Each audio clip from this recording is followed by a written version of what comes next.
I mean, what am I doing this for if I will end up, I don't know, in a wheelchair, being severely disabled anyway?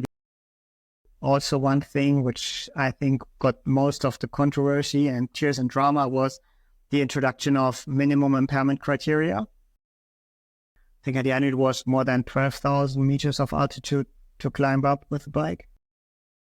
We are power climbers. We're not searching for problems. We're searching for solutions.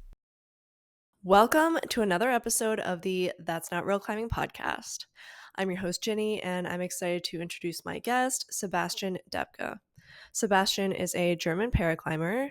He is also the chair of the Paraclimbing Commission, and he worked on filing the application to get climbing into the Paralympics for LA 2028, which only recently got approved.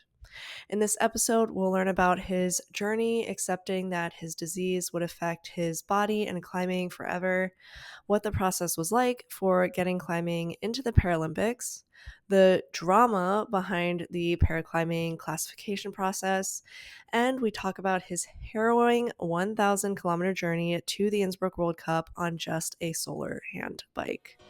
Hope you enjoy this episode with Sebastian.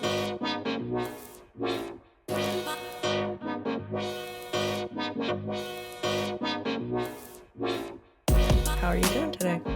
I'm good, thank you. I'm really good. We'll get into it a bit more later, but are you preparing for another solar bike journey, or are you going to take that to Paris, the Olympics? At the moment, I'm right in between Innsbruck, the World Cup, and Villars, the Europe Championships. And yes, I went to Innsbruck with the solar bike, and from Innsbruck to my parents' home in Germany, I did the second part of the solar bike trip. So I've got a lot of things to organize now, a lot of things to repair, and I will start the journey towards Villars mid of August. When is Villars coming up? Villars is the European Championships. It's all disciplines together. So it's paraclimbing, it's lead, boulder, speed, all together in Villars 1 week. We start with paraclimbing, and we are on the 24th and 25th of August. Okay, that'll be exciting. Good luck there. Thank you. So let's get right into it. For those who don't know, how and when did you get into climbing? I started climbing in 1998. So that's 26 years now ago. Got into it through some friends with outdoor climbing, and then got hooked immediately. And at that time, there weren't that many gyms. So my climbing started mostly with outdoor climbing. And that's where still my heart beats most for, so to say. It's outdoor climbing for sure. And over the years, I got more and more into it. And with starting my studies at the age of 19, 20, also with being able to drive my own car at the age of 18, that took off a lot. And from that moment on, I really got more and more serious into climbing. Wow, 28 years ago. Or 26 years ago? Yeah, 26 years. Yeah, that's almost as long as I've been alive. So that's really cool. And how long have you been competing in the IFSC? I'm competing since 2017. That's when I learned to know that it actually exists. So I was climbing. I started climbing at the age of 13 in 98. And at those times, I still had the first symptoms of my disease, which is called ankylosing spondylitis. It started more or less at the same moment. It's a rheumatic disease where inflammations lead to the fusion of in my case, of the whole backbone and my hips. So I just have my arms and my shoulders are also limited, and my knees and my ankles for climbing. That's all what's left for me. But I have a whole climbing career before being severely disabled. And I actually didn't know that.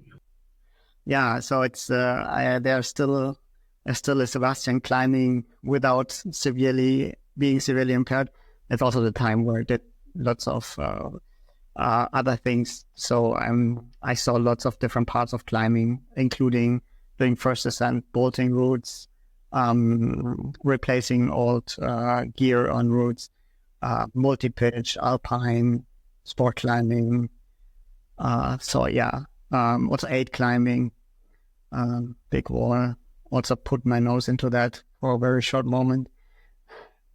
So yes, so I've seen lots of different stuff, and now, so to say, plastic climbing is one of the least exciting, or let's say the least adventurous part of Sure, yeah. climbing world that I do.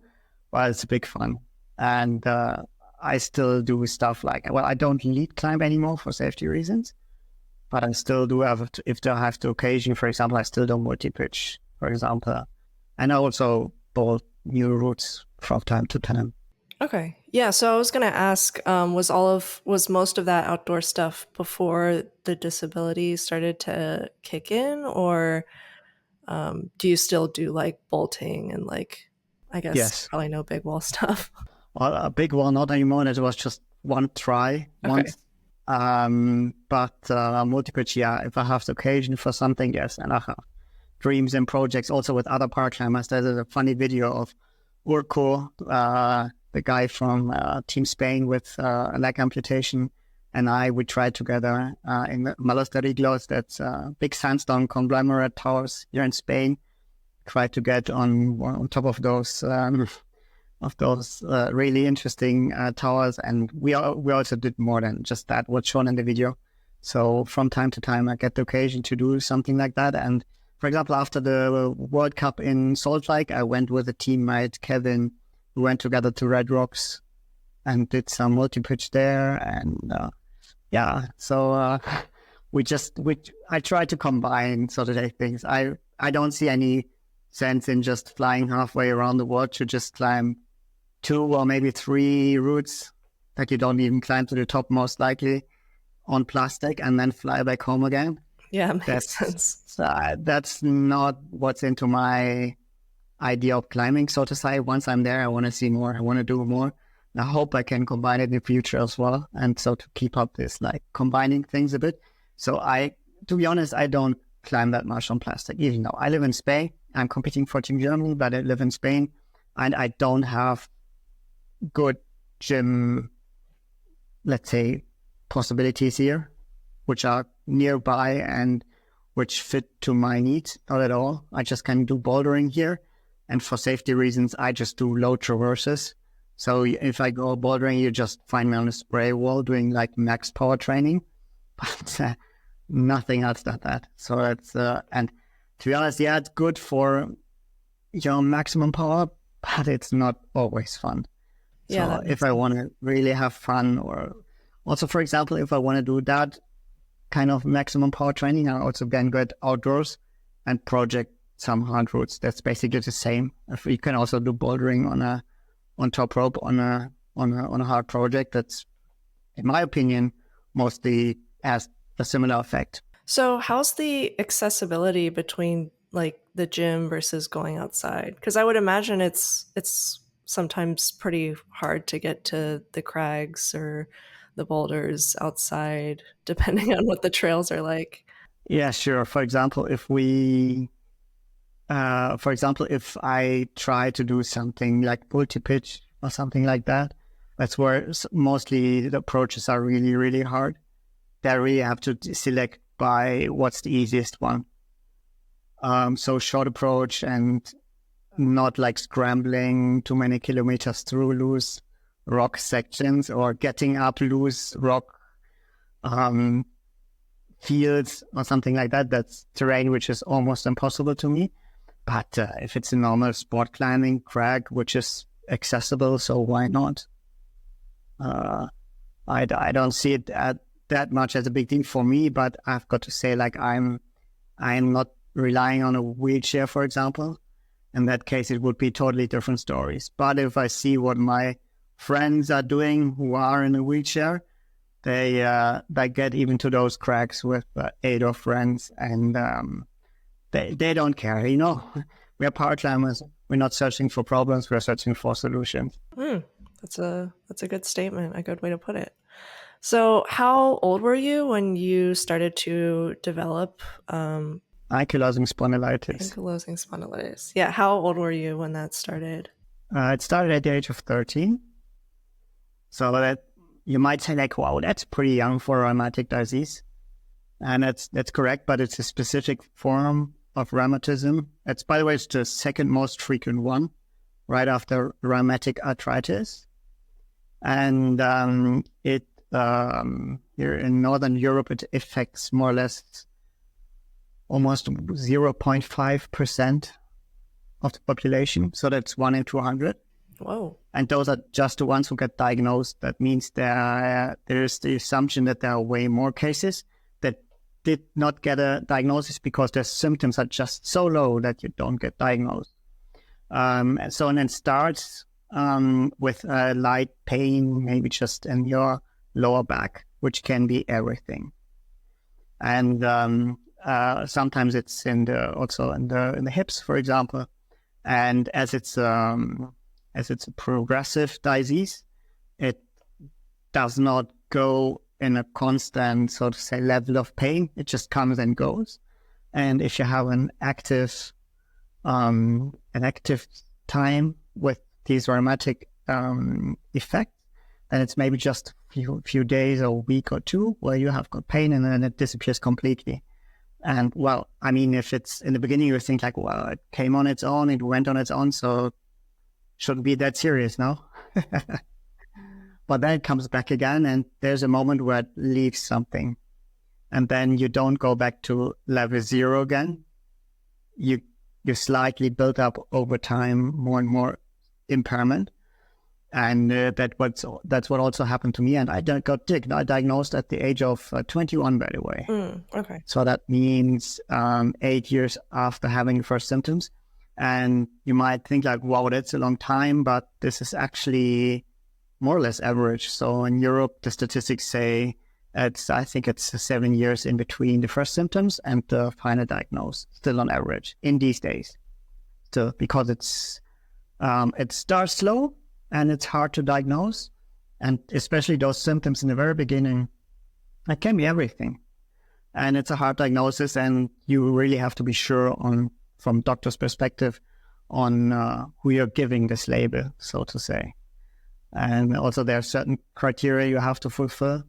And for example, if you are, as a patient, not the one who just says it the way it's written in the rule book, for example, in the doctor's book, or then maybe you don't get there or get there as easy as that. And especially there's another crux, which is this time dependency in between you're having pain right now and when you get to the doctor. Because let's say you have serious pain and you're like, oh, I need to go to the doctor. You get an appointment next week and you go to the doctor and your pain is gone. Yeah, that's happened to me a bunch. Okay, and this happens quite often to people with these form of diseases. And if you do that multiple times at the same doctor, he will most likely say your problem is not in your back or in your hips. It's maybe right behind your eyes and in between your ears. Right. Right? So, and that happens. I know people with ankylosing spondylitis who are coming out of the psychiatry and who were supposed to be like where it was proposed there is some psychosomatic background of this condition and not the rheumatic one. So there are people who get a crossover, so to say, from the psychiatry part to the rheumatic department of the medicine, which sounds crazy, but I know multiple people where that happened to. And trust me, if you experience something like that, you have really trust issues in the medical system. And I totally understand that.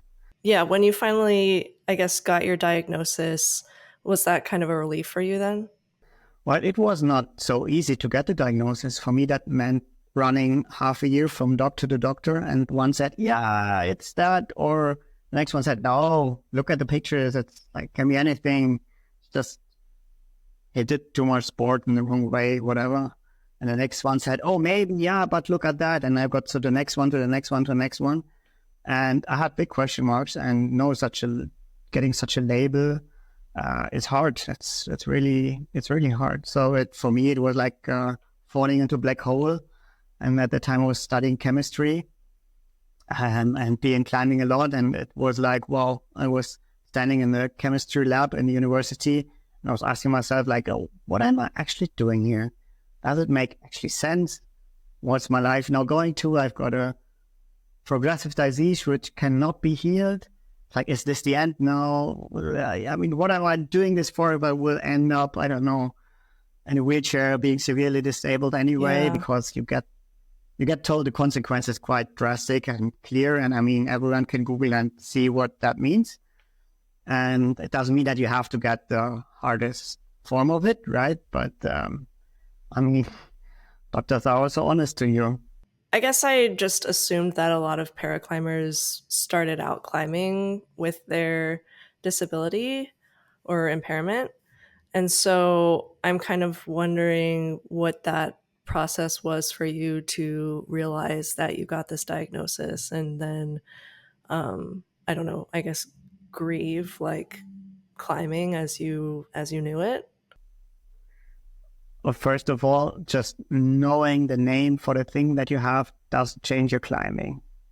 I mean, you just know, okay, now it has a name, but it's still, your life is still like, the pain is not less or not more with just knowing that, at least in my case.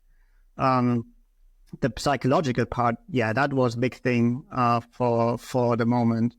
And for me, it was like climbing always was this like good moment where I know it's good for my body, maintain flexibility, strength, and also just having fun. It's so important. And that's something which helped me along or through a lot of dark hours. So it was a way to help me through this process a lot.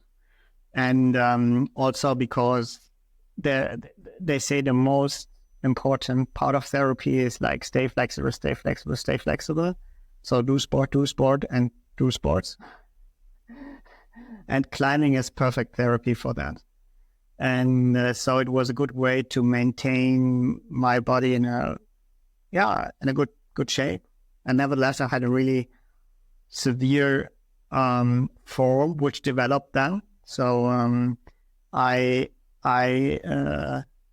even stopped climbing. I was just able to walk with crutches for 2 years.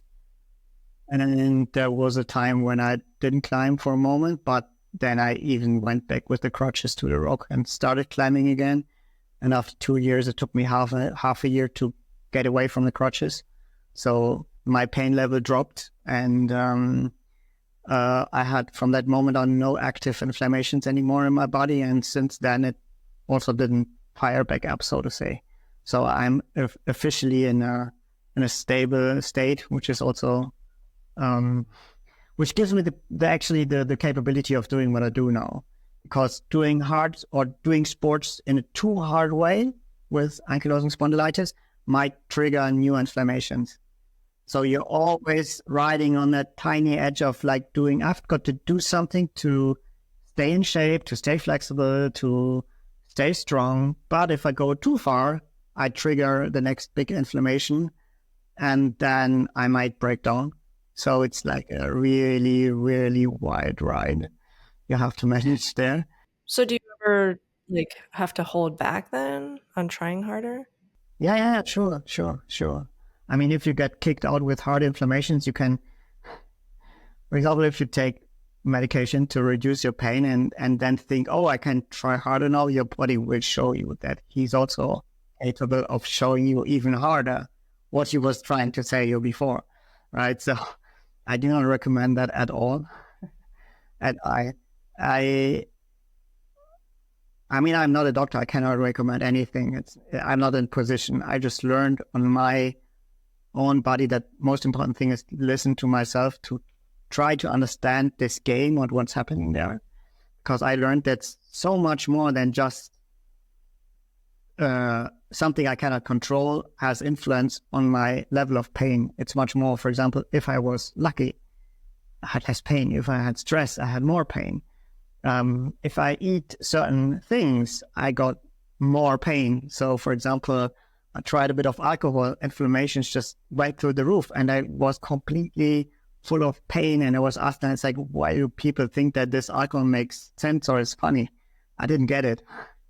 I don't drink it until no, so I don't need it. And same about caffeine, for example.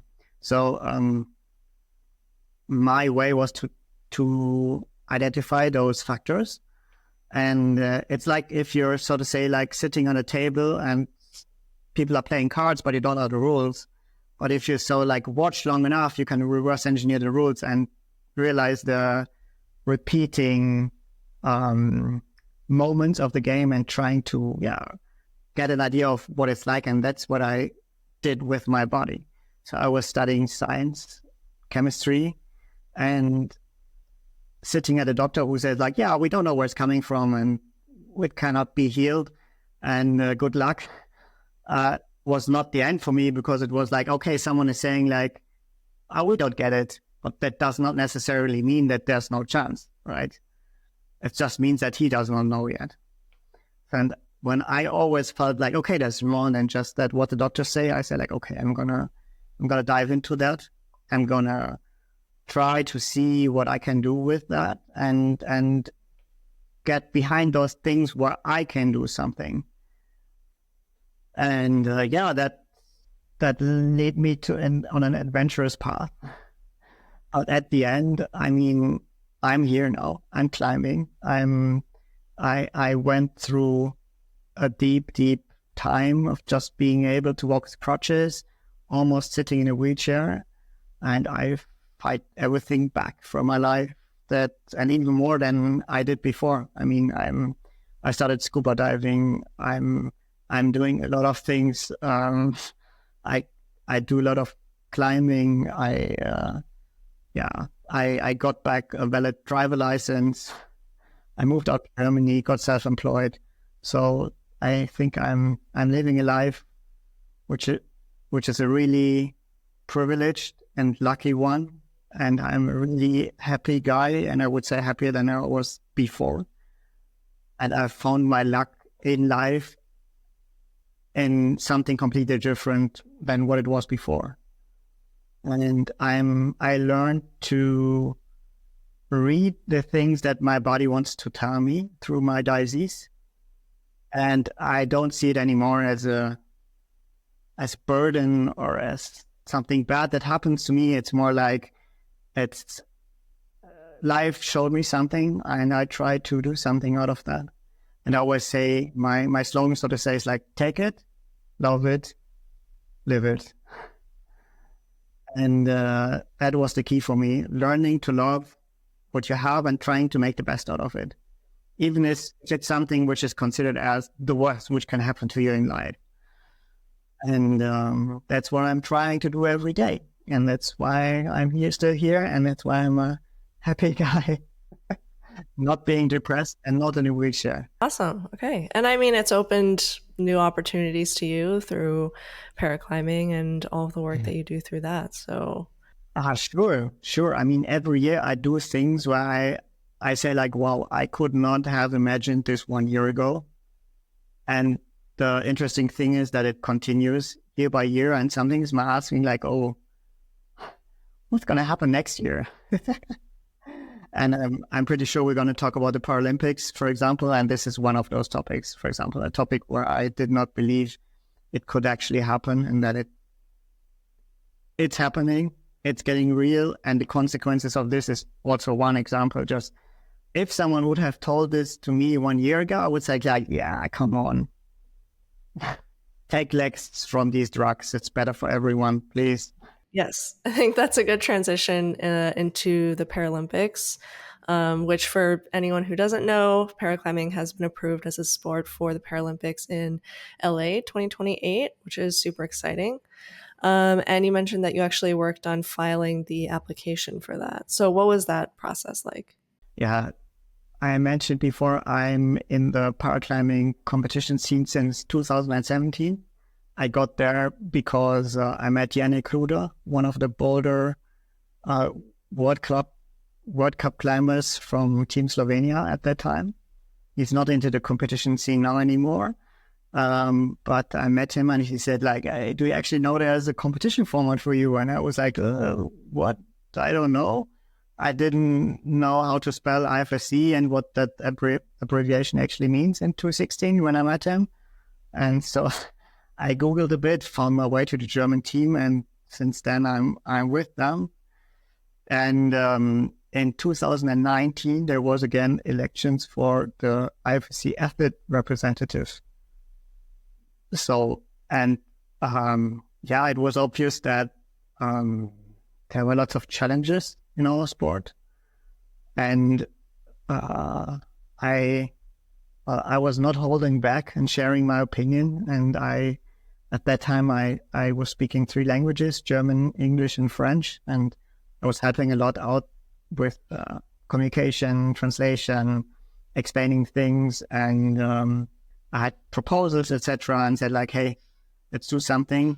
And I think there were 4 candidates for the position, and the athletes voted the majority for me. And since then, I was the athlete representative for 4 years until 23. I also got elected as the chair of the whole paraclimbing commission. So the paraclimbing commission in the IFSC has 2 athlete representatives, coaches representatives, experts, route setter, and also classifiers. So it's, so to say, like everyone from the sport sends a few experts to that table, or a few representatives to that table, or 1 representative. And those are the people who take the decisions, discuss things, bring things from their community, for example, to this table where decisions are made or where proposals are made, then towards the IFSC executive board where things are decided, for example, or some decisions we can, smaller ones that we can take on our own, or like send, for example, new rule proposals, for example. And and since 2023, I'm just expert in the commission, and I'm still the chair. And as part of that, the strategic plan from the IFSC from 2020 to 2028 was getting sport climbing and paraclimbing into the Paralympic, in the Olympic and the Paralympic Games 28 in Los Angeles. And as it was in that plan, it was our commission, so to say, who had the job to work on that. And so I was the one who was guiding, accompanying, leading the whole process behind the scenes to get there, basically. I guess, what did you have to fill out in terms of applying for the Paralympics? So it's a long way. I would start before that, because there's actually, you have to know that you have to apply 7 years before the games. Oh, wow. And you have to apply every time from new again. So it's not that you're in, for example, sport climbing got accepted as additional sport in Tokyo 2020. So that did not automatically mean that sport climbing would also be in Paris and also in LA. They apply every time again. Every sport does that. And every edition of the games has also a different medals and athlete quota. So because there is a top cap of a maximum number of athletes, which is allowed due to the logistics, capabilities of the Olympic Village, etc. So you have to know that every medal that we get, no matter if it's sport climbing or paraclimbing, or every athlete we are allowed to bring more to field of plays is reduced in another sport. And also one big factor which is not known is that just being as an able-bodied sport in the Olympics does not necessarily mean that your para sport is also in the Paralympics. It's a precondition. So your able-bodied partner sport has to be Olympic to be able to apply for the Paralympics.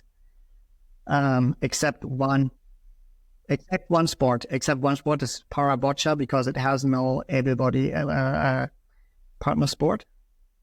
But for the others, this is a precondition. So if, for example, climbing would get kicked out of the Olympics, automatically paraclimbing would also be not in the Paralympics anymore.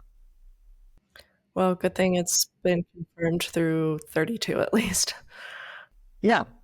Exactly. So for 32 Brisbane, we have to apply again, and this is 7 years in advance. So that official deadline will be in 26 then, right? If I counted correctly. 25 next year. Yeah, well, I think it's 6 years and a half, Okay, more or less. gotcha. And, Yeah. and since COVID, a few deadlines moved. Okay. So Makes yeah, sense. and there's a Paralympic handbook where all what I'm telling you here is also written in. So if anyone's interested, go to paralympic.org and read through those documents. That's what I did, by the way, in the very beginning when I got told, like, okay, Seb, this is the project, Paralympics LA28.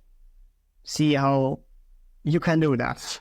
And so that's what I did. I just picked the Paralympic handbook and read, like, okay, what are the requirements? Where are we? And you have to know, like, the IOC, so the International Olympic Committee and the International Paralympic Committee. So IOC, IPC are two separate organizations. They have similarities, but at the end they're separate. And one thing which is similar is that many of the criteria you have to fulfill for getting accepted into the Paralympics are the exact same as it is for the Olympics. So, for example, you need an organization, you need to organize your sport in a way that you have got an international federation, you have got to have national federations, and you have to have common rules, etc., etc. There are a lot of, let's say, governance criteria into that catalog, and once you are ready for them for the Olympics, you're automatically ready for the Paralympics as well. And in our case, as paraclimbing is also managed by the IFSC, like sport climbing is also managed by the IFSC. This is like, you check it once and then it's done. Other parasports, for example, are separated and managed by different organizations. And then it's again a different story. Yeah, so you mentioned that it's never guaranteed that you would be in the Olympics. You have to apply every time. But is it at least easier to make it into, say, like Brisbane, Australia. Oh yeah, Brisbane. Is it at least easier to make it in there after the LA games happen, since you've already been in it once? Yeah, once you have these criteria fulfilled. And one of those which we did not fulfill in the beginning was, for example, the IPC level classification system. So that's the big difference you have in between an able-bodied sport and a parasport is classification. So classification means we look at our athletes and we group them into different groups where we have an equal sport activity, so that not the least impaired wins, but the one who brings the best performance or the best sport activity in comparison to his impairment. And we want to have a fair competition. So that means we don't let, for example, a visually impaired climb against someone who is leg amputee. And this person again climb against someone who is arm amputee, for example, because that would not be competition. That would be like, I don't know, fun climbing together. So we need to have as equal conditions as possible. And for sure, every sport class, so that's the result on what a classification leads to. We group the athletes in sport classes, and every sport class has an upper and a lower end. So there's always from to range, but at least it's fairer than having none at all. So at the moment in paraclimbing, we have 10 sport classes. And for example, once you have that system installed, you have done a big step. And this was one of the main, or I would say the biggest task for the whole Paraclimbing Commission to fulfill before we could apply. Because when you apply for the games, and at the end you apply by actually filling out a questionnaire and to like show who you are, what you do, and every sport does that, and then the IPC and the IOC evaluates that and makes a decision based on that. And that's a bit of a secret on what actually submitted, and no one knows what the others write in there. And sometimes I think like it must be fun to work at the IPC to like, read out of those statements that will never be published. And I say in climbing, we focus on our field of play, which is the wall. But at those Olympic federations, they do sport with sports. Then it's more like sport A against sport B against sport C, who's better, who can get more eyes, presentation, whatever, yeah. So no one knows exactly how those criteria are weighted and taken into consideration. But once you have seen all of this process, it's like once you have like climbed your project, you know how it went, you know how it goes, you know the beta, and that's what we do now. Now we, so to say, bouldered our way through this whole application process, and we did it on site, I would say. Okay. Like first trial, it was the first trial we ever applied, and we got accepted. And you have to know that the Paralympic Games in 28 got 33 applications from 33 different sports, parasports. And 22 were accepted right away. And those are the 22 program sports, which are the same like I know in Paris 24. And then the IOC, the IPC granted the local organizer, LA 28, to decide if they want to have paraclimbing and / or parasurfing as additional sport from their choice, also into the Paralympic Games program. And in 24, in June, it was published that they did a long evaluation, so we waited way longer than it was announced earlier. Yeah, it was delayed, yeah. Yeah, it was delayed, and that shows that negotiations must have been really tough behind the scenes. And I was always like trying to calm everyone down because no one knows what would gonna happen. Just reading that just means like it could be like LA20 would say like, okay, sorry, we cannot handle any additional sport anymore, or just one or two. No one knew the outcome. And I always said like, as long as there is no, someone is still hoping, believing, and working on it. And finally we were in. Surfing was out. And sorry for parasurfing. I'm sorry for parasurfing, exactly, because they went together to the Olympics. So it was skating, surfing, climbing who got together, included into Olympics. And now paraclimbing is the only parasport of those three who is into the Paralympics. And I know that parasurfing applied also before, even for Paris, but got rejected.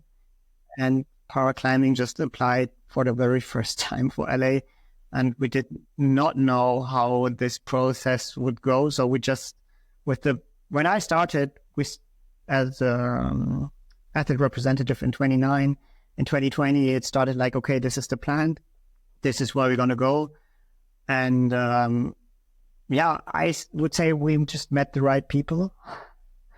We got the good ideas together. And in the very beginning, I was talking to many experts from these Paralympic scene, so to say, like, for example, National Paralympic Commissions, chief classifiers from other sports. They were all telling me like, yeah, you can try, but chances that you're going to be in LA will be like super, super small. Also knowing like who are our competitors, so to say, for the sports, knowing those sports are applying for each edition of the games again and again and again, and they get rejected. And some also got excluded, for example, parasailing, for example.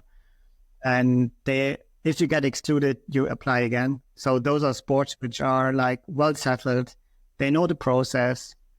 And we were, so to say, like the new guys on the scene who had no idea on how this actually goes. And I still have the feeling that this is the case. And, but never mind. It's like, if you see a line on a rock, which you want to climb, and you just say like, no matter how hard or easy it is, I just go for it because I like it. This is my goal now. And that's what we did. Yeah, I mean, sorry to parasurfing and congrats on the on-site for getting into the Paralympics. Thank you. So do you know which sport classes will be able to participate in the Paralympics? Please excuse this brief intermission, but I've gotten a few requests for this, so I just wanted to announce that if you're interested in helping support the show, my Patreon page is now live. Some perks include ad-free, interruption-free episodes, deleted scenes, prioritized guest questions, or the ability to submit video questions, an enamel pin shipped to you after 2 months of membership, and much more to come. The proceeds go back into the podcast to help me break even, and they help improve the experience of the guests. If you'd like to support the podcast non-monetarily, liking, commenting, and sharing helps a great deal as well. Back to the show. At the moment, we don't know. So now it's summer 24. And according to the handbook, the final sport classes at the final athlete and medal quota is always announced 3.5 years, more or less, before the games. So that means mid-25. We can expect that. Maybe it would be towards the end. So no one knows, as deadlines are a bit moving. But we expect this quota in 25, and then it's up to the IFSC to decide which sport class is going to get Paralympic and which one's not getting Paralympic. So, as I said, we have 10 sport classes at the moment for each gender. We don't know how many medals we're going to get. Will it be 1, 2, 3, 4, 5? I don't know.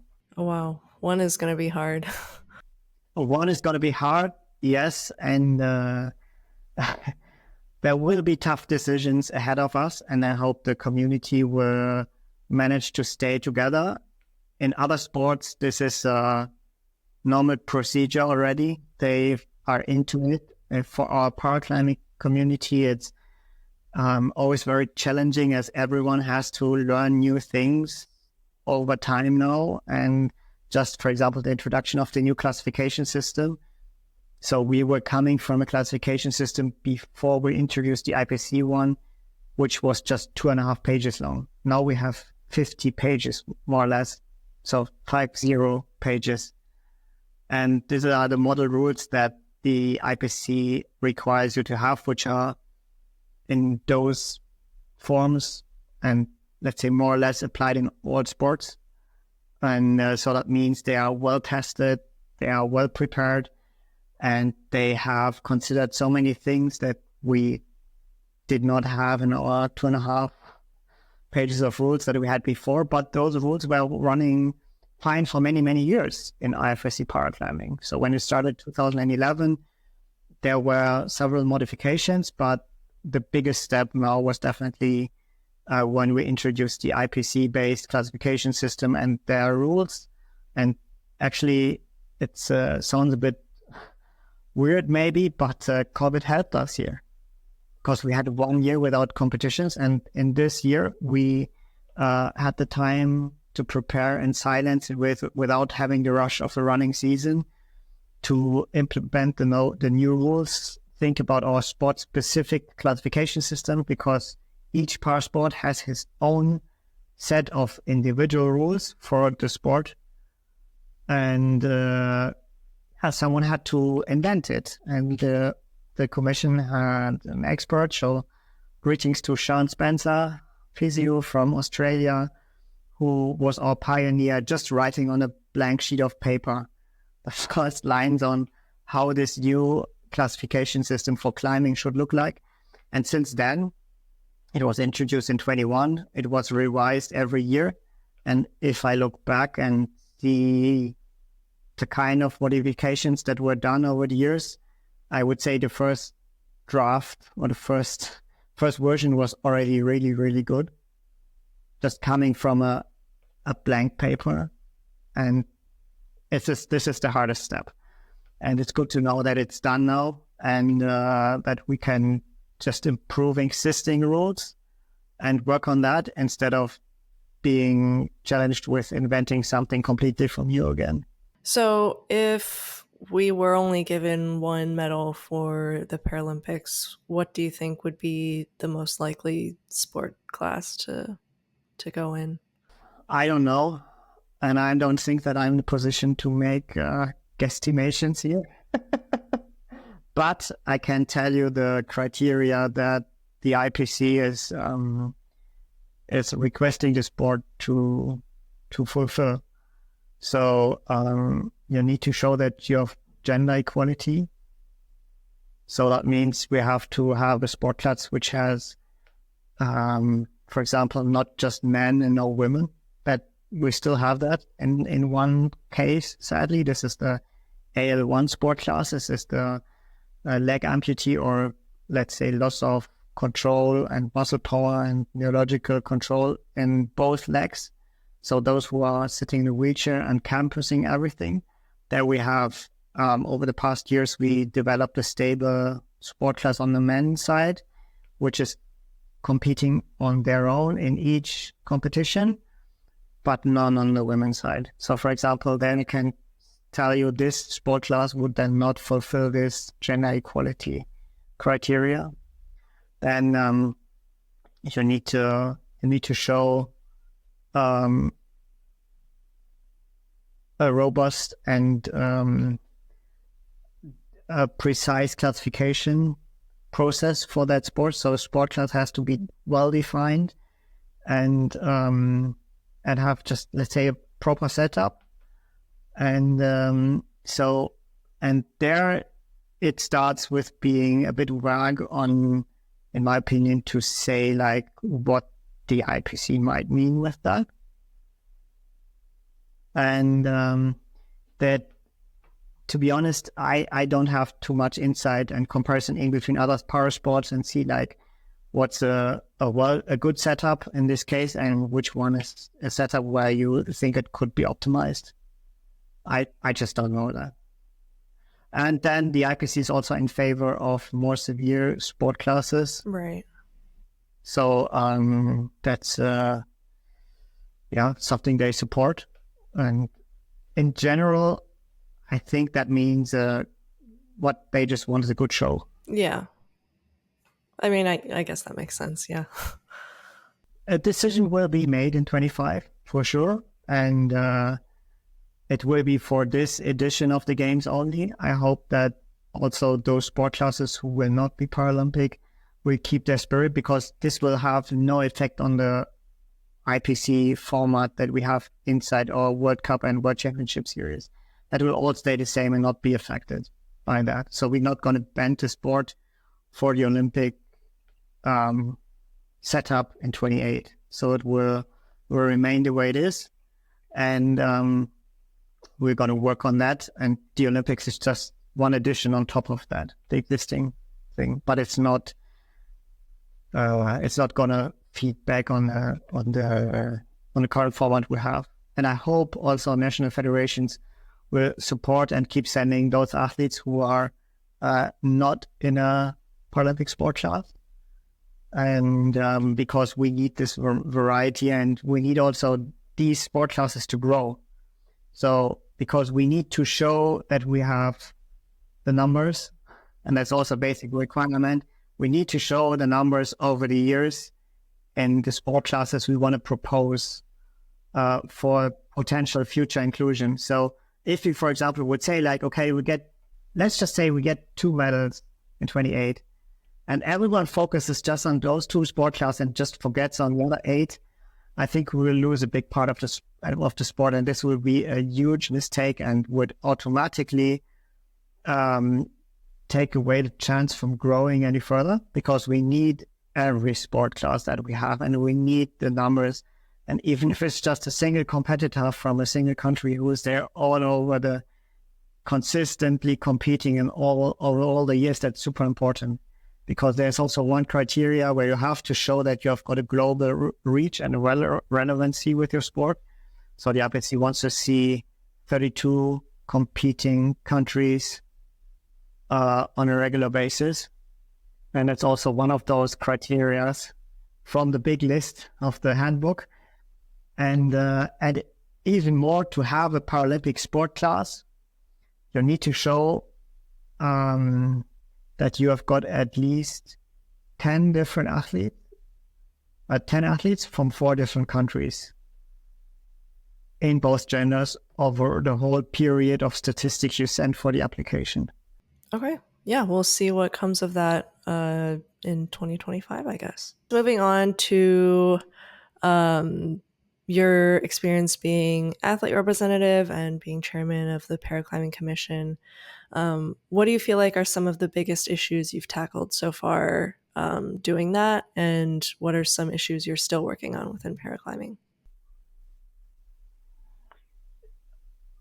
Yeah, the transition from just being an athlete to being a representative and suddenly being in a position in between the athletes and the IFSC, sitting in between all of those chairs, so to say, was really challenging in the beginning for me because I had no one to ask or to get experience from. I tried to reach out to the Able-Bodied Athlete Commission, but I failed in the beginning. No, in the meantime, I have the contacts, but now I don't have the questions anymore. Gotcha. Yeah. But at the time where I would have needed some help, it was not there. So that was a very it was a tough time in the beginning because I didn't know what I did not know, and there's no handbook on this is how the IFSC works, and this is how things go in the sport behind the field of play, behind the scenes. And you have to just go there and get as much as you can get in that moment, and then puzzle together your picture on where you are, what your possibilities are, and to learn how things go. And the first thing I learned was that, yes, as an athlete, as an individual sportsman or woman, you have your mission, you have your view on things, but not necessarily does that mean that there's other perspectives and opinions, for example, from an event organizer, from the IFSC, from the national federations, and they can all be different, and they all have good reasons for their position.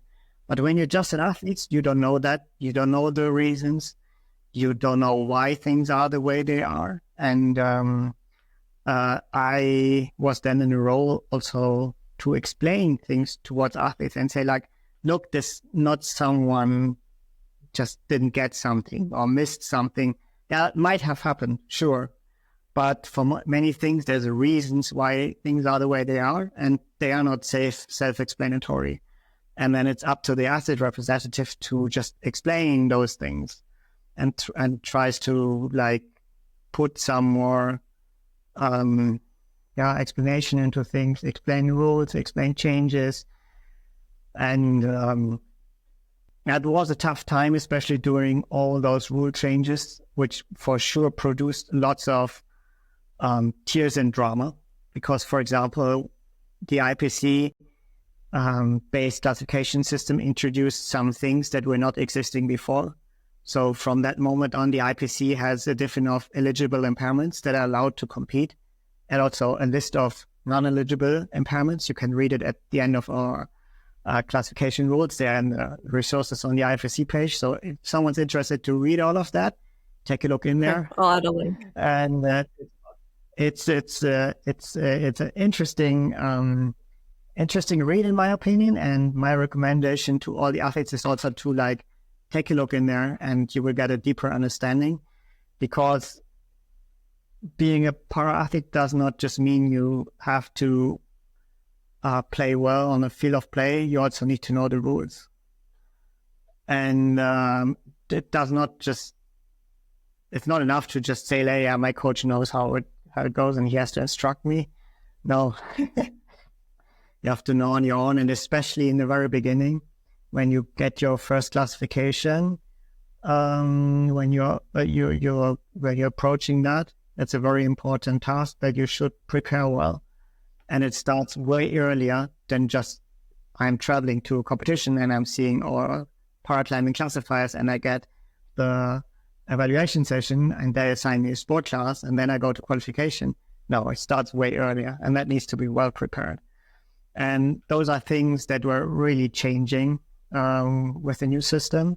And also one thing which I think got most of the controversy and tears and drama was the introduction of minimum impairment criteria.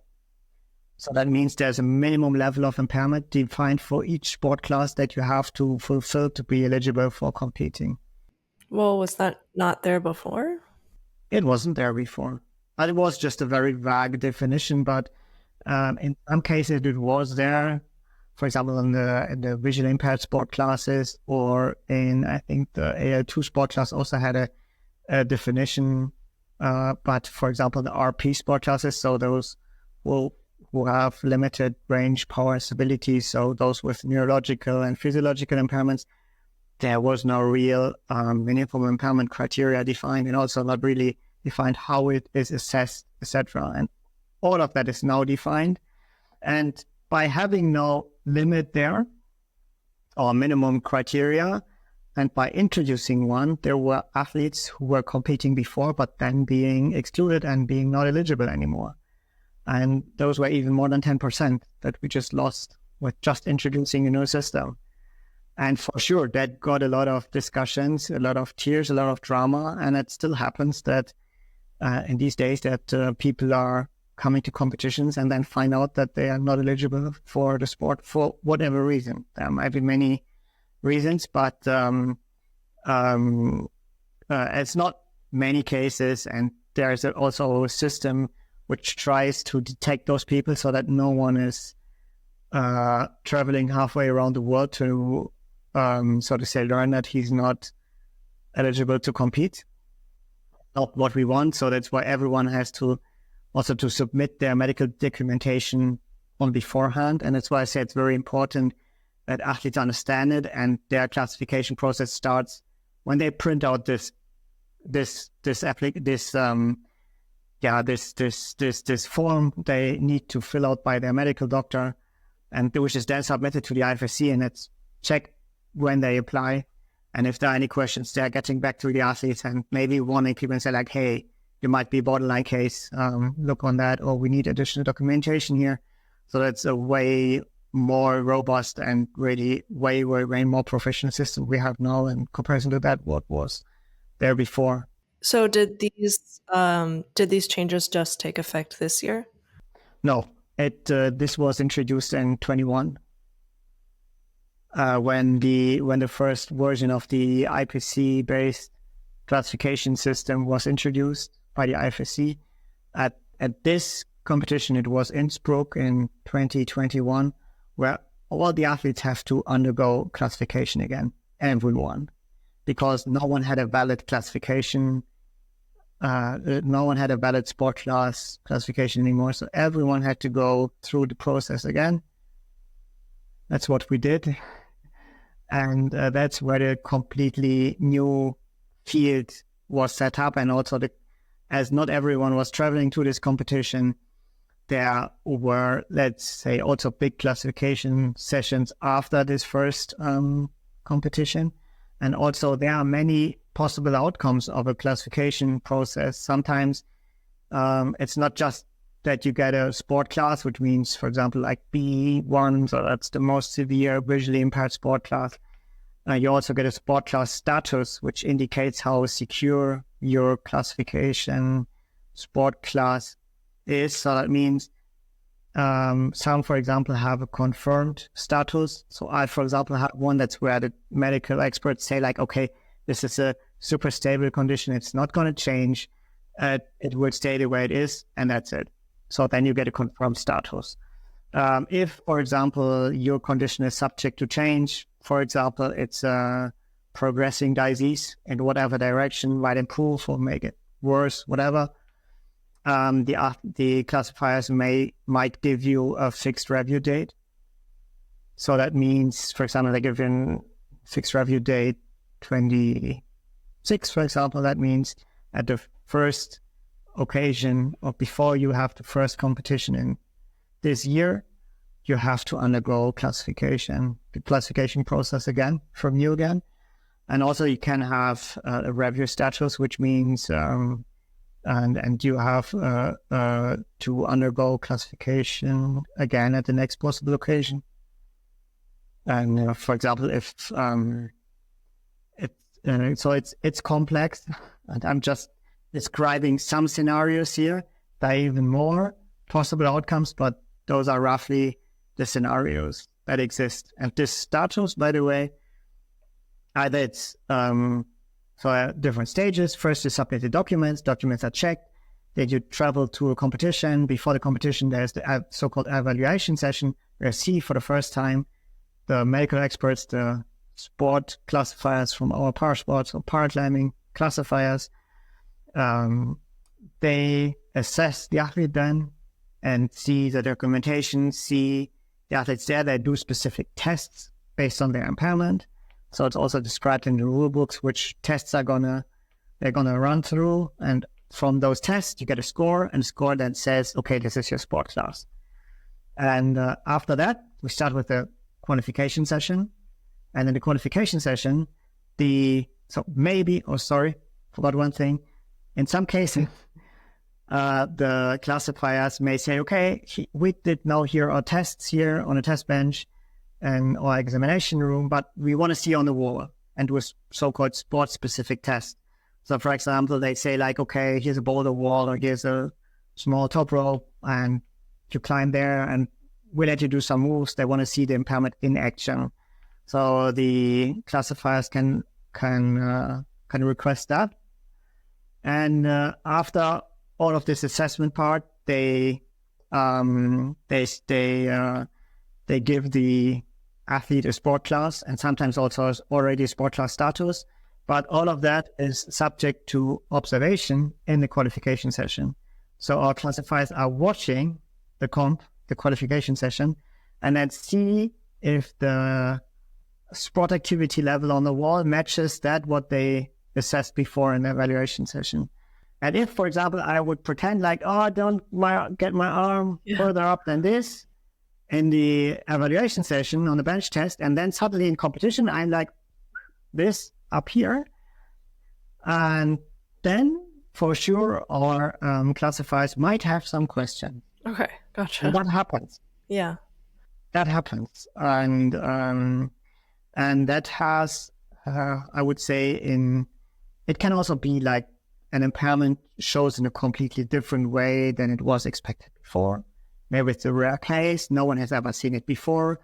The classifiers have to discuss it again, for example, and there can even be drastic decisions at that time being taken. So, for example, the most severe action they can take is to give someone the CNC sport class, that's classification not completed. So that means this person is not may not compete anymore. So in this case means that your climbing is over after the qualification, and you're not allowed to climb in finals.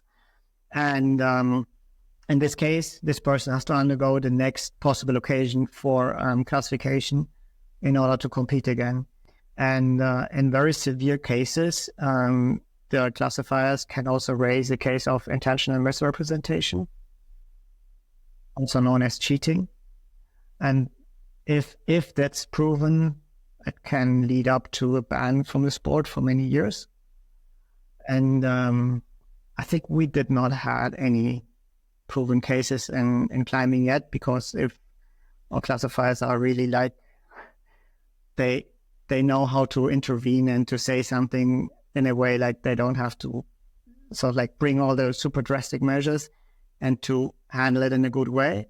But in other sports, seems to be like, more of a topic in other para sports. Oh, really? Yeah, I would say to make this even complete, there's also a case of protest and appeals can also be raised against decisions, but this very clearly defined on who may protest against which decision. And it's very complex. It's a complete own section in the rule book. But so if you're interested, read that. And it's there can be very different reasons why something happens in a power sport because of classification rules. And that's challenging sometimes to explain to athletes. And also as our classifiers have to, there's strict confidentiality on those data and those things. So you would never be allowed, for example, to accompany an athlete with a camera team into his classification session. It will never happen. And and they will also never give a statement in public on why a decision was made this way. It's a strict confidentiality there, but there are rules which are therefore, and there are also always ways on how to protest and appeal against decisions. So I guess the classification process kind of reminds me of what you were talking about earlier when you were saying that you have like a big issue and then you go to the doctor and you have to wait and it just happens to be better that day. I guess what happens if you get classified and then you climb in qualifiers and you just that day happen to be kind of doing better, or like your impairment is not. So you had a bad day in classification and next day you had a good day in qualification. That can happen. There are many impairments which are fluctuating, or some are even, for example, temperature dependent. There are impairments who depend on stress, for example, and it's not an easy job for a classifier to make this this differentiation on what is impairment, what is training, and what is, for example, an aspect of the form of that day. And our classifiers are experienced in climbing, and some of our classifiers are also climbing on a really, really high level. So like we have classifiers who climb up to 8A, 8B. And sometimes they also test our routes, by the way, if there's occasion for that. And mostly they really like that. So maybe you get the chance to get also a classifier on your podcast, because you already have I was just thinking route set up. Yeah. So why not having also a classifier here and giving deeper insight into that, because I'm no medical expert on that. I can just explain from my experience and what I saw in the sport and what I know from the rules, but that's not the full picture for sure. And so this question you asked to me would be, I would love to hear the answers from a classifier there. And I know that when they watch athletes in the competition, they discuss after qualification, and this can take a long time. So we know from able-body qualifications, once they've climbed, there's the result list. Then you have got this period where a protest can be raised. And then after that period is over, this is the final competition results. You have the group which moves on to the next round. That's it. Closed. Case closed. In paraclimbing, this is not the case. It can happen that the last climber is on the wall. We are coming down. There's the list of rankings, and then the classifiers start their discussion round on their observations. And that can take a long time. So maybe you go back to your hotel on the qualification day and you still don't have the final list of results. It can sometimes takes hours before you know the final sport class and sport class status for each athlete. And following that, also, were all class athletes who were observed, are they still in the game, and will they move to the next round or not? And I mean, it doesn't happen that often that we see big differences, but here and there are people who are there changes after qualifications. So, and you just have to know that this is the big difference in between able body and para in terms on how qualification works, the qualification day works. Okay, I'll try to get a classifier on then. Thank you for the explanation of classification. It's a complicated process, so I'm glad that we can get a little bit more information out there about it.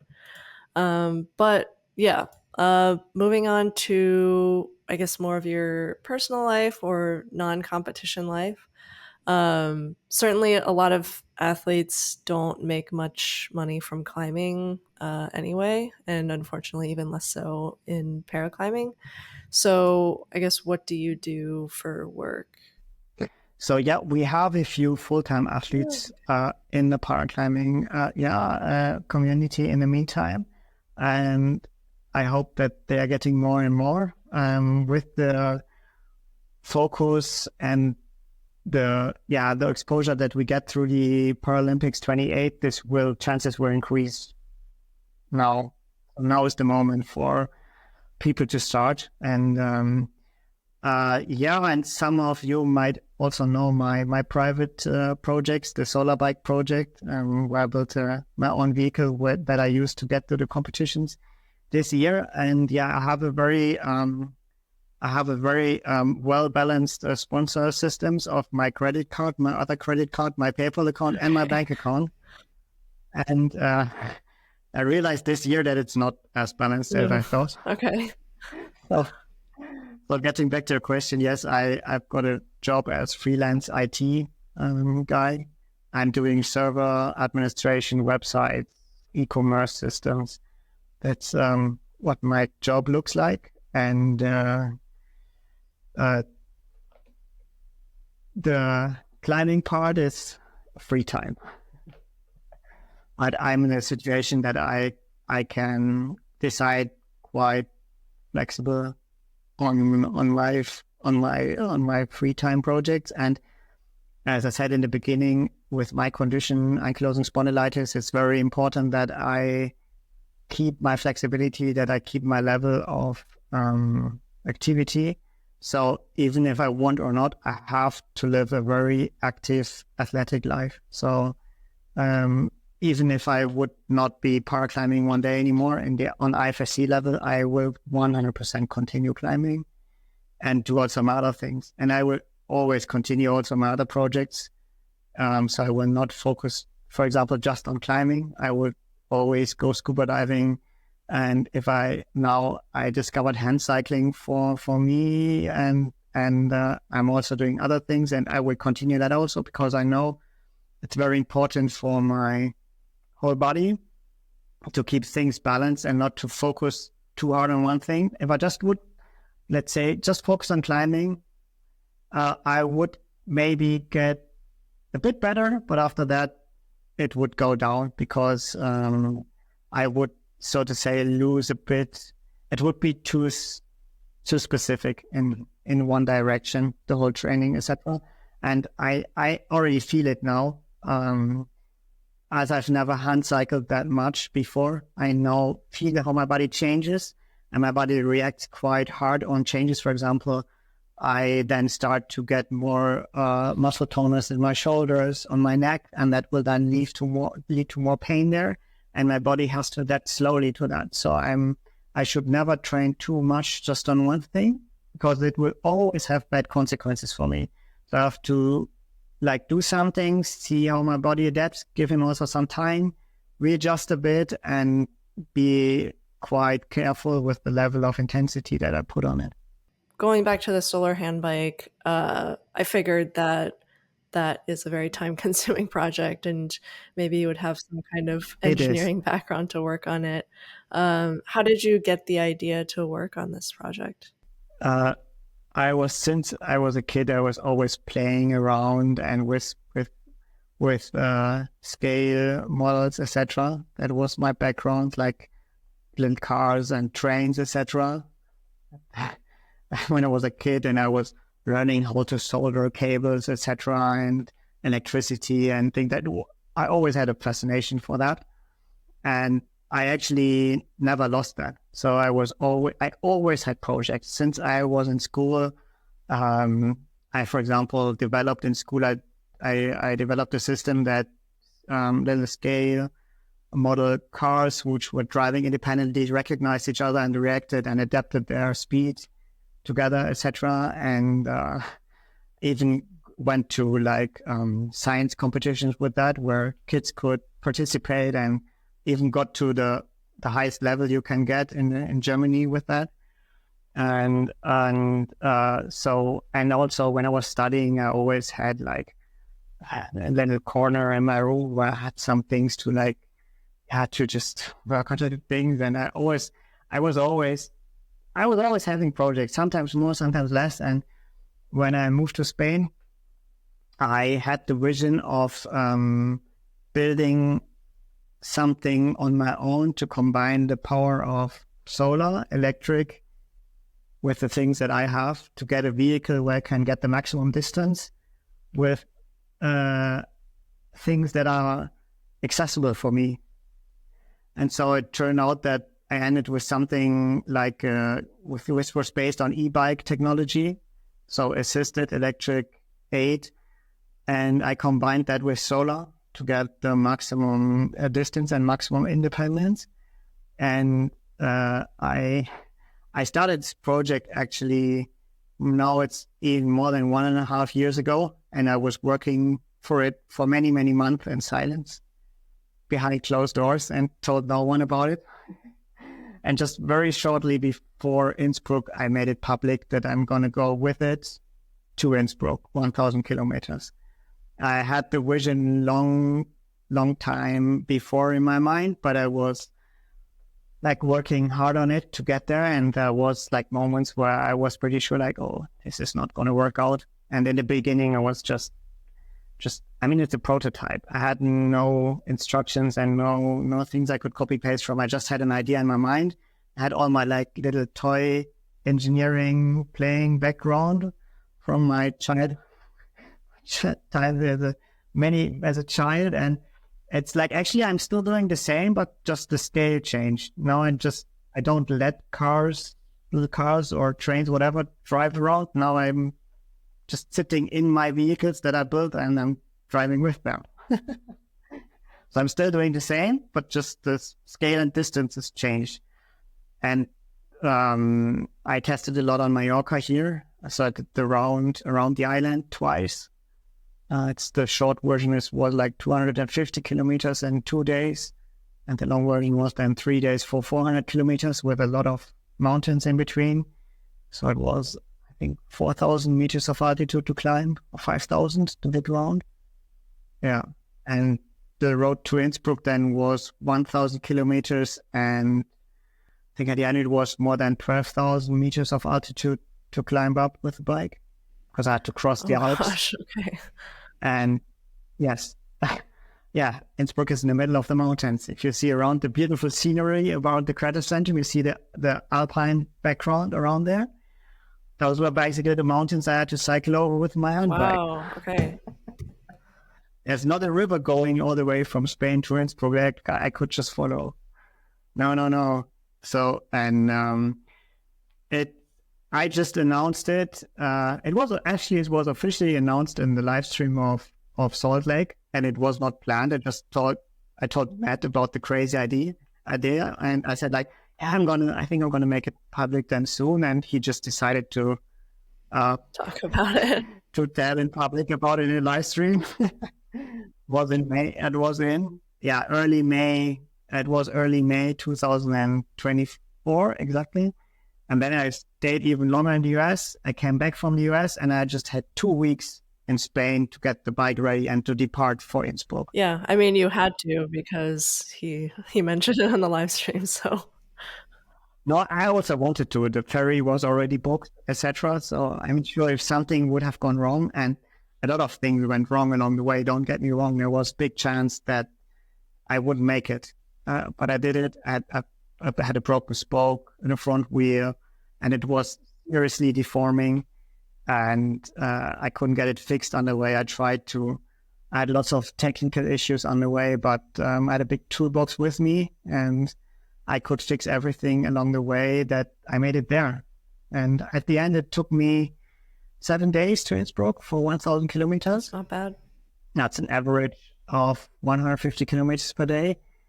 And but the longest day was even far more. It was like 212 kilometers on a single day. It was the last day, just following a river in downhill. What was the nicest part? The nicest part? Yeah. Oh, there were so many moments, but one I think was the first highlight was for me to be in Briançon with the bike. So the place where I had my first World Cup ever in 2017, and I was many times in Briançon by car before for the World Cups there. And then when I was there, I crossed the village in the very morning. I even just did a little stop by at the new competition wall. And that was at like 6 a.m, because then I went over the Maloja Pass over to Italy. And that's a very steep road where you have to climb. And it's the only road which exists in between France and Italy in that part of the Alps. And so there's normally heavy traffic. And very often I try to avoid heavy traffic by going in like early hours, and which was a really, really good plan. So, and at that day, I even went further to Torino, and I stopped by the IFSC office. And it was just, I had different versions of routes I want to go. And then I decided, okay, I'm take the middle route, not following the Mediterranean Sea and not going through too much through Switzerland. So I decided to take the middle way, right through with France, then Italy. And so I said, like, just as a joke, like, hey, if I'm in Torino, for sure, I'm going to stop by at the IFSC office and say hello. And it's like, I mean, if Marco Scolaris is there, he can so take a look at the bike and make a picture or whatever if he wants to. And at that time, I didn't even know, will he be there or will the others be there? And is he actually interested in the project or not? I mean, it's like, it's cycling, it's not climbing, right? At the end, it turned out the IFSC shared all of my stories for like 9 days, I think. So I was really wondering, like, guys, are you serious? Because it's like, this is cycling content. Yes, I'm going to climbing competition, but it's just not climbing, right? It's a different sport. And I didn't ask them to do it. They just decided, like, hey, we're going to capture it. And yeah, and Marco Scolaris even wanted to ride the bike. So he was not, he was there and he's like, I can also drive. And then he was driving on the sidewalk for 20 meters. So that was a really unexpected highlight. And then one of the biggest challenges, and I think it was a day I will never forget, because it was the day where the press release was published that LA28 decided to include paraclimbing for the Paralympics. And that was the day where I was driving up the Maloja Pass from Italy to Switzerland, which means you have to climb up 1,600 meters of altitude. You start at 200 meters above sea level, and it's like 30 degrees, and then you go up over 40 kilometers, and it first 30 kilometers are just warm up, and then it really kicks in at the last 10 kilometers with an inclination of up to 18%, which is a lot. I just can go at that, and that ratio can only go at like 2 kilometers per hour. So you just see like line by line, and you can count them, and it takes forever. Slower than walking. Yes, it's slower than it's slower than walking. At an engine controller overheating in the middle of the climb, at a stop at this tiny corner, and cars and trucks passing by, etc. And Europe roads are not as wide as they are in the US, by the way. It's just they fits one car in, and that's it. Boom. There's not half a meter left and right, and that's it. And when I was up there, then it was an incredible moment, and temperature was just barely above freezing, and then it started to rain. Oh my gosh. Yeah. And then it was searching for the next hotel, and then being in a hotel, and then it was published with the Paralympics. And that was the day for me where I will never forget, because from my feeling, I got 2 gold medals on that day. First for, so to say, the Olympic being accepted medal for working so hard on that project. And so to say, like reaching that, and then also challenging the steepest thing I've ever done with my bike. Just getting that done all on the same day. That was a incredible moment. And after that, after Innsbruck, I continued to Germany, to my parents' home, 600 kilometers more to go. And when I left the Alps, there was it's the so-called Fernpass road It's also a road which has huge traffic, just two lanes, one per direction, and everyone has to go on that road. And during the day, there's always traffic jams. So if you want to go there by bike, this is actually a suicide command project, I would say. So I decided to cycle over the fan pass by night. And so I started at 10 in the evening and finished at 2 with an empty battery right at the German border. And then I was sleeping in my hammock below the solar roof for the first time. Never tested it before, and it was a fantastic experience. And now on my way back to Spain, I know the weak points. I collected a lot of data. I also published all the data of how much solar power did I consume, how much did I charge from the grid, and how was the efficiency, etc. How was the daily distance, the average speed, the altitude climb, and I got some really interesting insights from all of that data. So I know now I have to work on improving, and I'm trying to get. Now I will have an improved bike version for the way back to Spain. So I intend to go with the bike to Vilar, and I'm pretty sure I will get new records and even bigger distances with the bike. And we'll see. I mean, I also learned along the way that I'm not the only solar biker out there. In the very beginning, I thought I'm the first one with the idea, but along the way, I discovered that actually not new. And there's an organization out there which is called the Sun Trip, which is doing solar races since 2013. And they do way more impressive distance than I do. So, hand bikes, for example, just regular bikes? There were very few hand bikers. I just know of one case. They are all pedaling legs, so that's also a completely different level of what you can do there. And they also have recumbent bikes. They have velomobiles, so that's completely aerodynamic, packed recumbent bikes that they have it's the most efficient machine that you can have for converting human into movement energy, and combine that with solar, and you get the most incredible, let's say, numbers. And you can get, so the record for that is at the moment on 475 kilometers on a single day. Yeah, imagine that.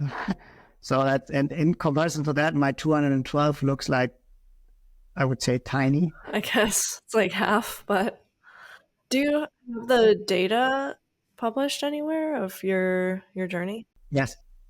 Yeah, I published the data, and I'm going to publish even more data, and also my improvements, and I will evaluate every improvement I do and decide on I will make that public, yeah. And I filmed a lot. I will also edit the video about the journey, etc., and cover more material in the future. I will see where it goes. It's time consuming, but I just love it. It's like you cannot describe the feeling of you build something which completely on your own, which is way more than a bike, and it's less than a car, and it drives you distances that you could never think of before. And I did something which is completely impossible with a normal bike. And I just did it with a solar electric hand bike and a lot of luggage. Yeah, I'll link the videos that you had sent me as well in the description. Yes, and more to come soon there. So if I find the time aside my work and the ongoing project and climbing and everything else, I would need a 48 hours day, actually. Yeah, it's a lot, but we'll keep an eye out. So yeah, for the last question, we'll bring it back to climbing. You mentioned that you actually mostly prefer outdoor climbing and do a lot more of that. What's been your proudest outdoor achievement in your life? Oh, that's a tough question.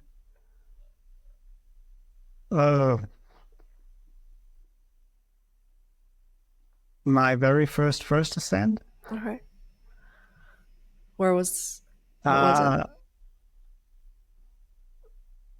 An off-width chimney. Ooh. I don't like that, but okay. It was a scary thing. I saw the line. I saw like, I want to do this. How how's the process? And I had people who taught me on that and showed me how to play sports, etc. And that's how I started into that. And this is general doing first ascent. I would say will always stay something extraordinary than just doing a hard project, for example. So yes, I also think about my hardest routes that I ever climbed, but I think the first ascent that I did there, those are all special memories, because it's a process. You go somewhere, you see a line, you think about it, you clean it, and then you work on it, and you don't know, is it possible or isn't it possible, whatever. And then hopefully there's a moment where you can climb it. And I also have a saying which is like, bouldering is for your body, sport climbing is for your brain, and multi-pitch is for your soul. What was the first, like, did you name it, or is it like, can you find it somewhere? Oh yes, yeah. It's a German name. It's named Friedhofskamin. In English, that's a graveyard chimney. And it's always, you have to know, like, a name of a route always has to have a connection to the route.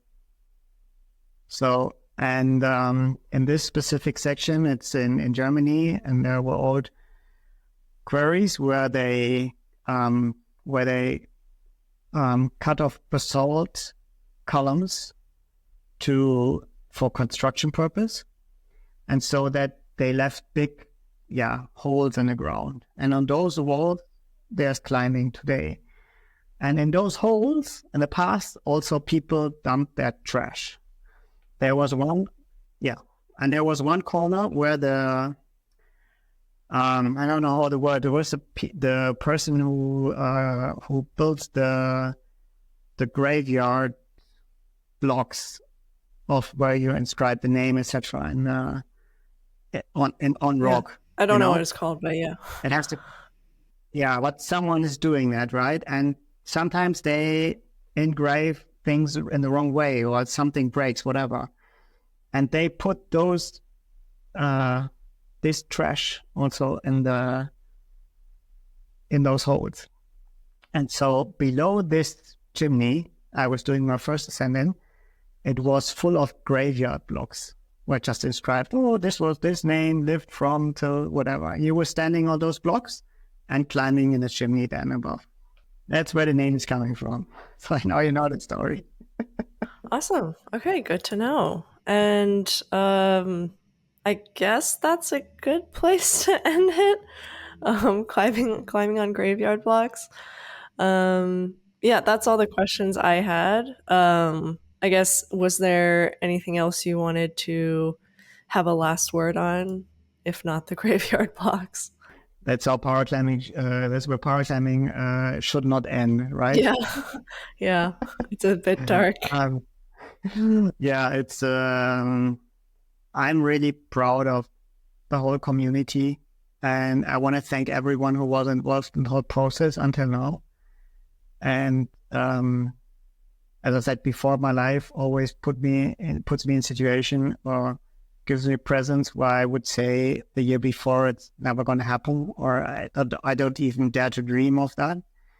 And I think this time now is the beginning of something completely new. So for the sport itself, and it will change the sport. And I expect there will be a big focus on paraclimbing, a focus which has never been seen before, because we are really unknown.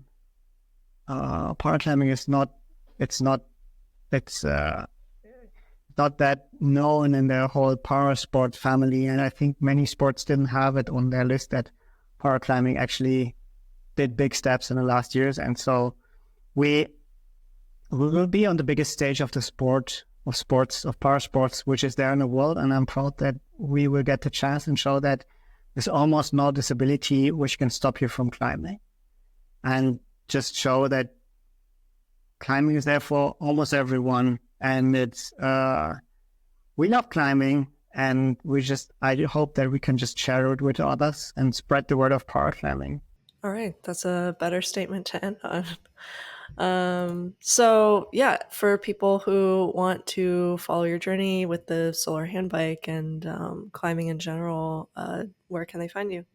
Yeah, I'm on social media. You can just search my name, and also on YouTube. I hope I find a time to do more there, and yeah, that's where I'm gonna document more things from my life. I also do conferences. So far, just in German. They're also on YouTube, come in full versions. I wrote a book also in German.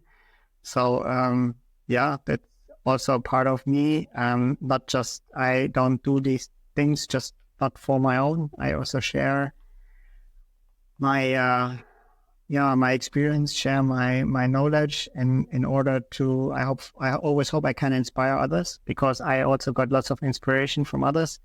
And I think humanity wouldn't be where it's now if we wouldn't share things. Otherwise, we would still sit somewhere in a cave and hide the fire from others, that they don't see it, right? So I think it's very important that share things, share experiences, share ideas. And that's what I do. I share the things that I experienced in my life, because I think it can inspire others to achieve bigger, to achieve greater things. That's what I do. And did you mention the name of your, or like Instagram or your YouTube? Yeah, it's Sebastian Depke, basically to go. If you search my name, Sebastian Depke, you will find me on the different platforms. I'll leave the links in the description as well. Okay, well, thank you for joining me, and it was amazing to talk to you. Thank you. Thank you so much for making it to the end of the podcast. Don't forget to like and subscribe if you enjoyed. Otherwise, you are a super fake climber. If you're listening on a podcasting platform, I'd appreciate if you rate it 5 stars, and you can continue the discussion on the free competition climbing Discord linked in the description. Thanks again for listening.